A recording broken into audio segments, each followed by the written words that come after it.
Okay, welcome back to the channel. Recently in a video I showed you how in PowerPoint to remove a background, but I mentioned that really Photoshop is the best tool for doing this, followed, if we don't have any budget, by the tool GIMP.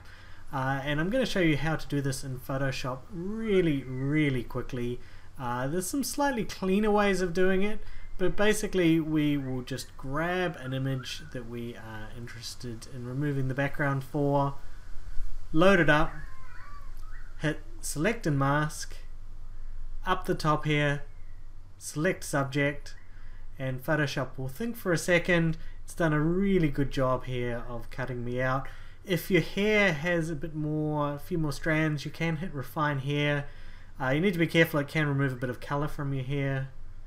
We'll hit OK. It's taken the green away, and then if I'm doing this as fast as I can just hit quick export as a PNG. You can see I've done a couple already.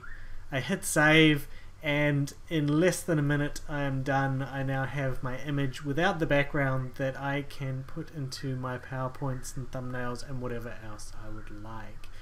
So this is the latest version of Photoshop, and this is on a Windows PC. The latest version in Mac will have the same things. The buttons may look a little different. If you have an older version, then it gets a little bit trickier. If you don't have that automatic selection, then normally we would go to select, and we'd select color range, and using select color range we can select green and take away the green, but it's a little bit fiddlier and can take some adjusting, particularly where we have kind of long hair or we have some unevenness in our image. So that was a very quick demo for you if you are using Photoshop removing green screens. I hope that is helpful.